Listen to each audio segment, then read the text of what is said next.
It is Tuesday, March 4th at 5:16 p.m. The Board of Commissioners of the Hardwick Electric Department is resuming their recessed meeting from Thursday, February 27th. All commissioners except for Commissioner Demers have rejoined, and General Manager Brace is here, as is Beth Essery. The agenda remains the same, which is to discuss the budget. Are there any other changes to the agenda? I would like to just we're gonna put the bucket truck on there. That was what I was gonna do. Good. So we'll add the bucket truck to the agenda for after the budget discussion. So Beth, thank you so much for the revised numbers, and I guess I'll open it up for any questions or comments that anyone has. And if no one wants to jump in, I'll do one. Beth, I think I've asked this question before. Maybe I just forgot the answer. But on page 1, schedule 4, the distribution, operation, and maintenance, the difference between 24 and 25. And I'm going to say, if I think I remember right, it's because we're not using outside labor. That's why we reduced the number. That was a big factor in there. Yes. Okay. I thought I remembered that, but I wasn't sure.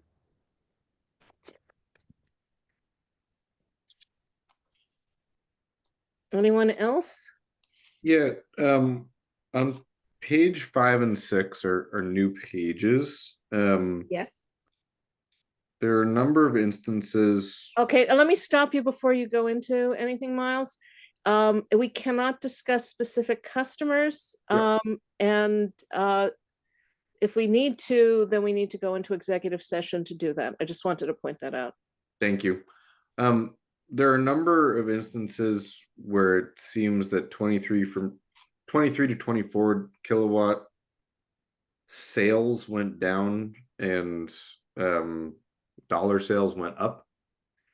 And in some instances it's small and in some instances it's large. Are you talking in industrial or commercial or both? Both.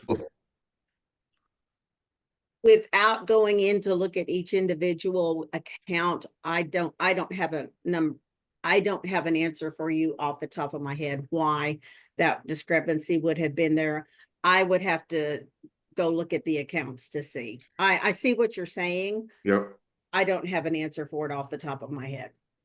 Yeah, I would, as long as we're on those pages, I would note that there are a few industrial customers whose demand is below the threshold for the industrial rate. And I'm wondering why they're new customers, and I'm wondering why they are on the industrial rate rather than on the commercial rate.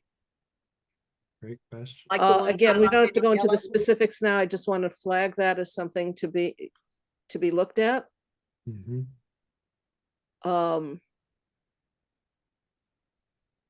I do know that there are some that are highlighted that they were set up as an industrial customer in anticipation of future demand. It's my understanding, but I was not involved in how those particular accounts were set up. Remind us what the threshold is for 30 kilowatts. Thanks. Yeah, I do see one there that I'm pretty sure is gonna be much more than 30 when they're in full operation. Yeah, there's one though that I don't know what they're doing there, but and we can take this into executive session. I mean, there are some that I'm wondering who some of these people are. There's some that I'm wondering that maybe are under a different name that I don't see. That happens very often. Or maybe for another meeting we go over these lists. No, I think we do a regular session. Tonight we should focus on the budget. Yeah, I agree.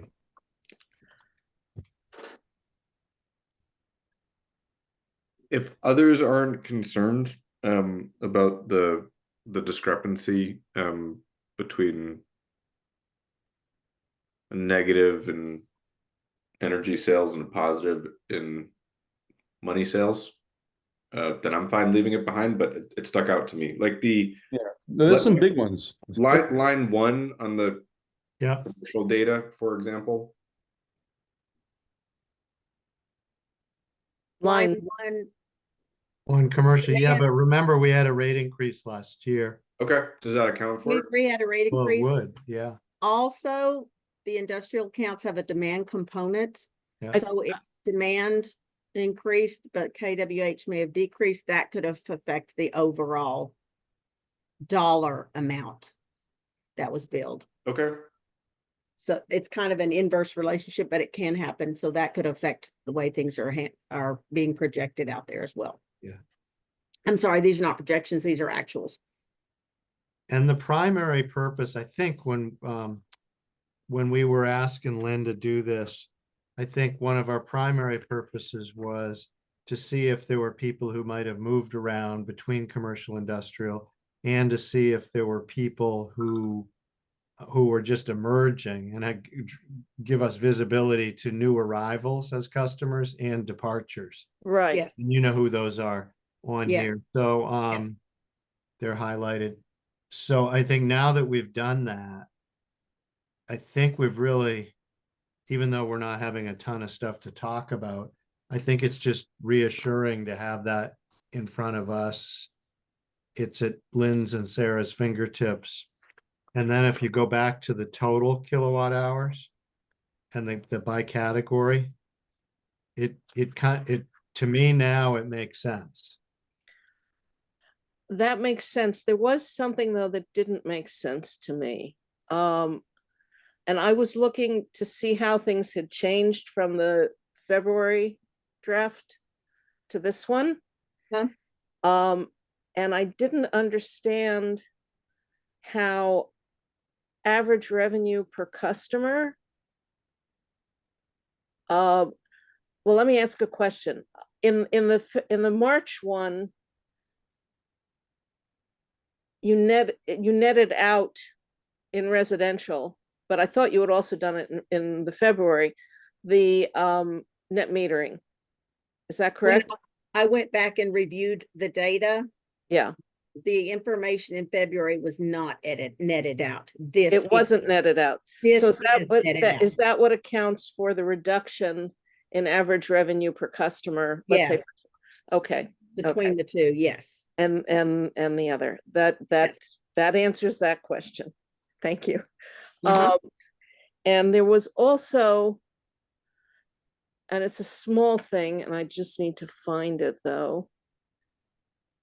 Again, comparing, and I'm trying to see where net metering is. Okay, let's see. Yeah, I wondered why from the February to the March, residential net metering went down. So based on our discussion at the last meeting, or the first part of this meeting, it was my understanding to just leave net metering at what it was in 2024. I had not done that on the previous one.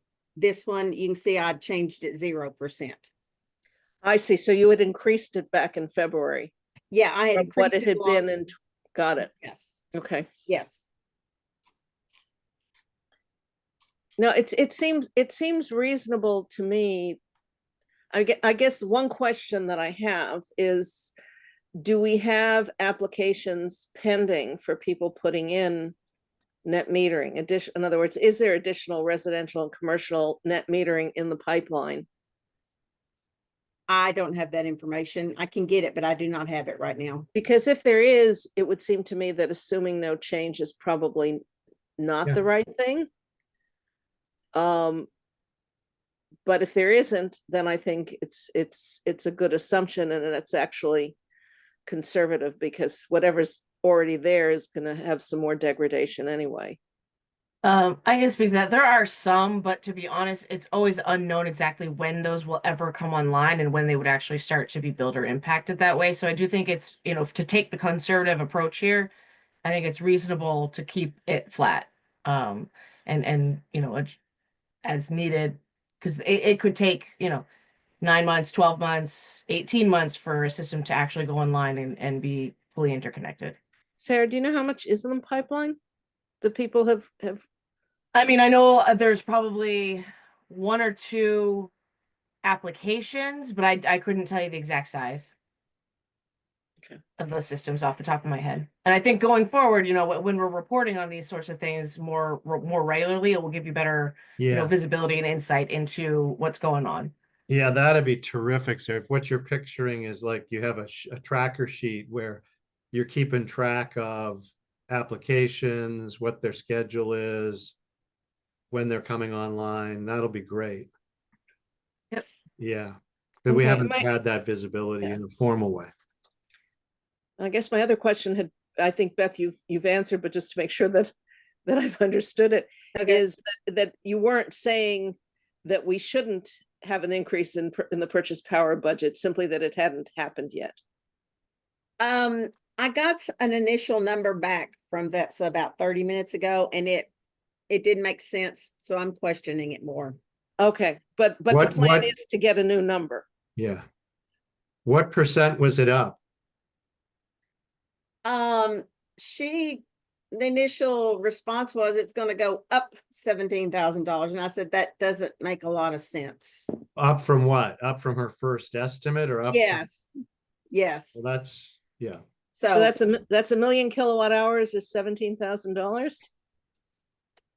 I don't know what that works out. Now I will say this. I do know when they do, when they're projecting purchase power, they have to include losses. Sure. So I'm sure that's a factor in it, but I really wanted her to give me some more details where that number came from. Right. But can we just walk through it in simple terms? Because maybe I'm missing something. So the proposed 2025 budget now in kilowatt hour terms is 36,399,178, right? Yes. And in the last week's draft of the budget, it was considerably higher. No, it was lower. It's actually lower.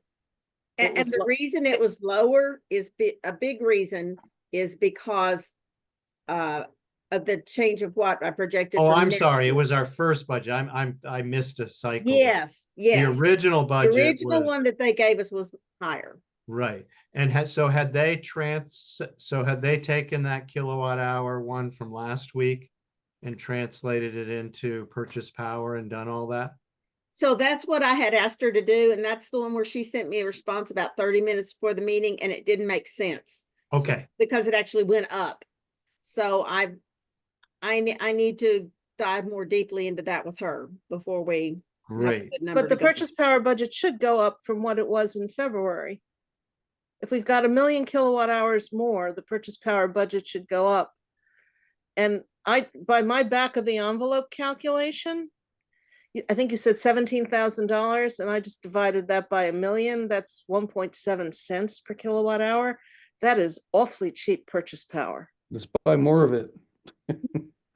Well, I'm sorry? I Let's buy still all of it. want her to give me some more details on how she came up with that number. Yeah, and let's track. It might be informative for you to track it all the way back to the original budget. Yeah. Because that gives you another. So that's kind of what I window into did. that That's kind of what I did. I said, okay, you originally y'all projected this many Yeah. kilowatt hours, and that was the purchase power. We've actually dropped the Yeah, that kilowatt was my hours that point. we're projecting. Yeah, So tell me where you come up with the additional Yes. 17,000. great. In fact, that's the methodology I'd favor. The interim one we just did last week is kind of noise and a distraction. Yeah. Okay. So my sense is that we're not going to be approving a budget right now because we don't have the purchase power number. All we were trying to do tonight, I think, was to try to approve this kilowatt hours so she could go, Beth could go do that. Yeah. And I I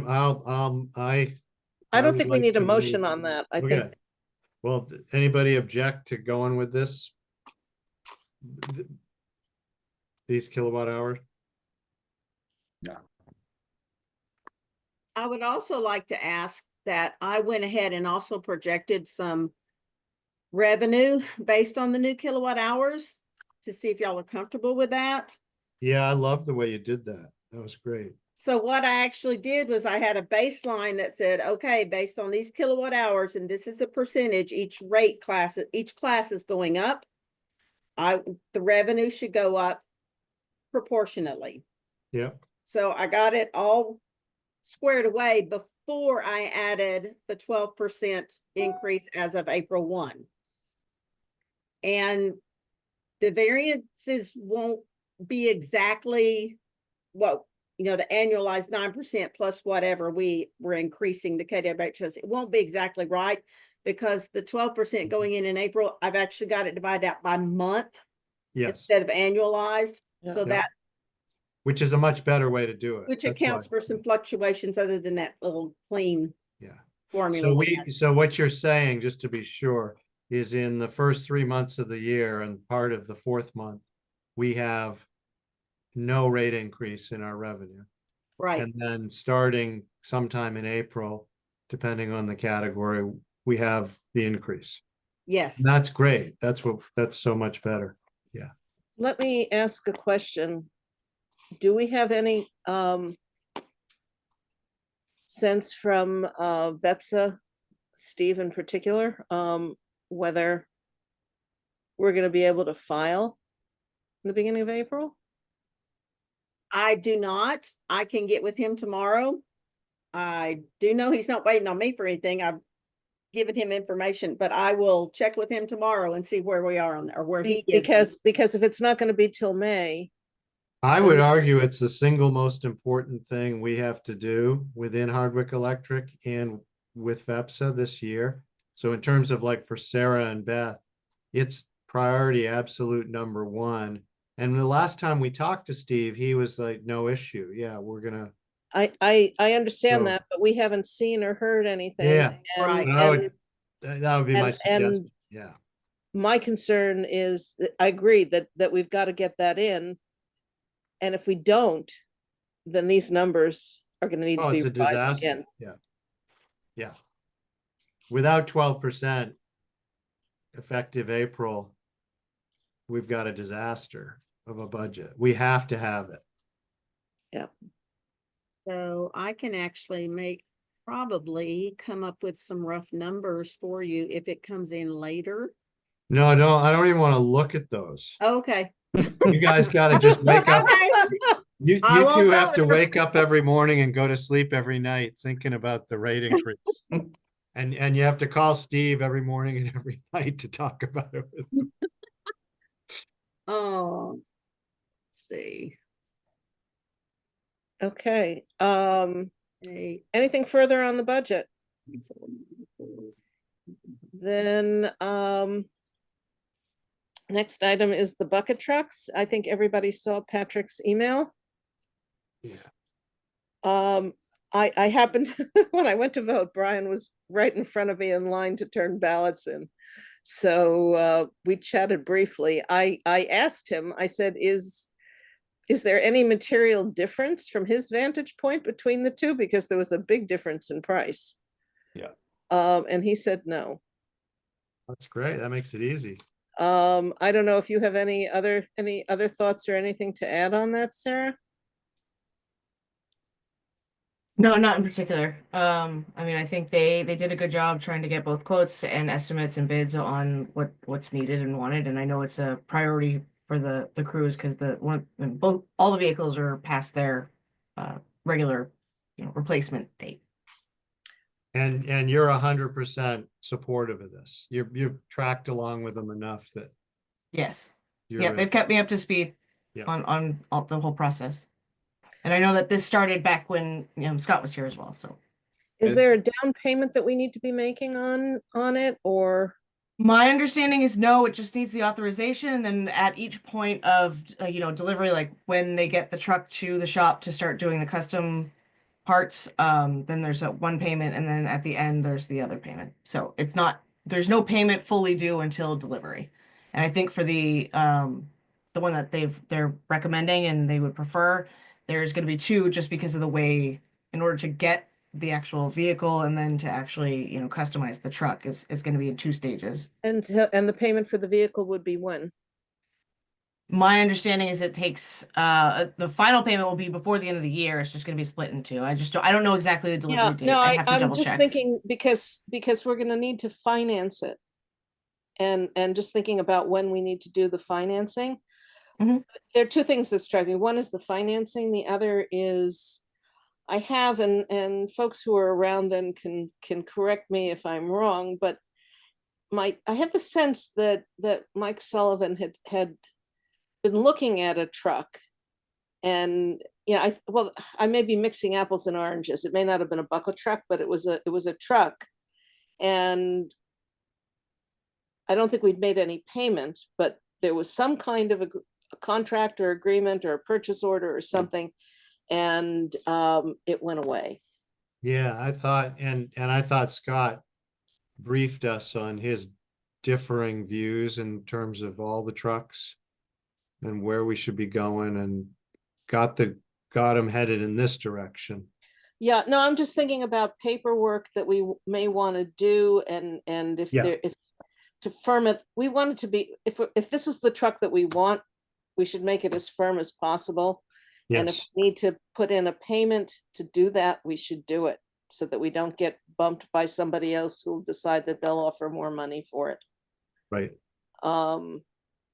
But well,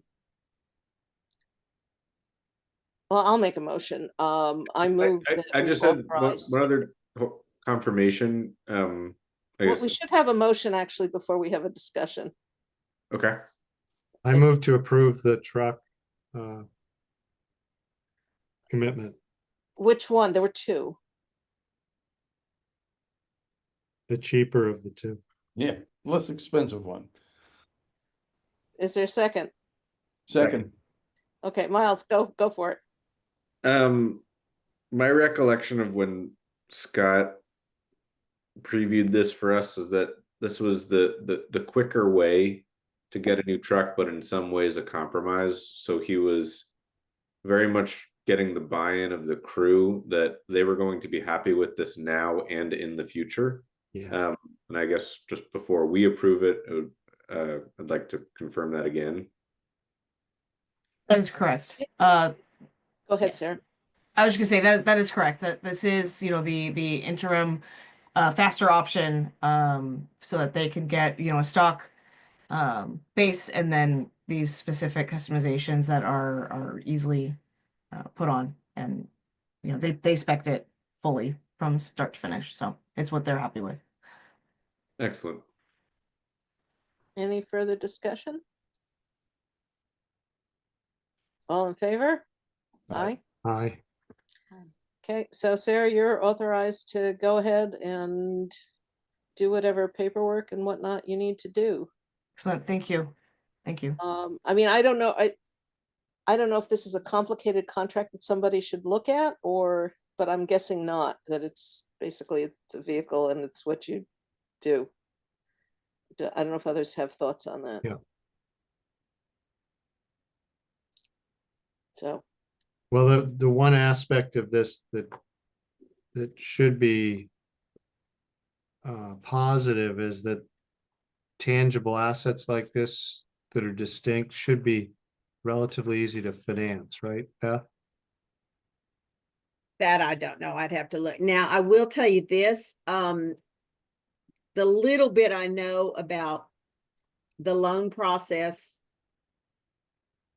as long the PUC has different requirements from the town. I'm not so familiar with the town, but I'm learning about the PUC requirements. In order for it to not require PUC approval, there's a certain percentage that new loans within the last year cannot exceed our assets. If we get this new Vermont Bond Bank loan, Mhm. we are gonna top out of what the PUC says does not need approval from us. So Okay, anything over that, it will have to get PUC approval. okay, that's good to know. We could use the bond bank, can we use the bond bank loan to pay for the truck? Technically, they don't monitor as the loans are spent and how they're spent. What they monitor is, these were the damages that we had. These are the FEMA funds that we've received, and this is how much you owe us. Okay, right, so it's not what we should be using. Now, I'm just wondering. But we haven't drawn on the bond bank loan, so it's not an obligation until we draw. How does the PUC work on that? Now, the bond bank loan, we actually get the money up front. Everything that they approve, we get it up front. It's not that you draw it down as needed. You Okay, get the approved amount up front. Okay, then we should use it before we borrow other money. We just need to keep forward looking and see what's coming at us for needs. well, but we need to be financing capital improvements. Yeah, Does bond I mean, bank require where? we wouldn't be doing the financing, securing the truck anyway. I mean, it would be some kind of a bond, I think. why do you say Sounds, that? sounds to me like we need advice from Eli on this. Yeah. Yeah. I believe. And even Scott's a resource, or FEPSA, because, Yeah. every one of the munis is buying bucket trucks, so let's not reinvent the wheel. Let's find out the standard approach. And I think the last time we bought a bucket, it was with a bond. Okay, I've seen that in some historical documents. yeah. I think that's right. So that's a question then of how that interfaces with what we need to do with the town and what we need to do with the PUC. And I think Scott and Eli are both probably good places to start with that. Yeah. Okay, anything But else? that's not you're not expressing it as an obstacle, Lynn. It's more in parallel with moving forward. Oh, yeah, no, I was not saying we shouldn't move forward. I just don't want to lose sight of our obligation to be doing long-term financings. Yes, gotcha. Anything else? There you Ezra. go. Ezra's That hungry. was snow that just came That's off the great. roof. Right on cue. I think love it. that was a call to adjourn. That was it. It was Ezzy, it's passionate, okay. a passionate plea. to adjourn. Yeah,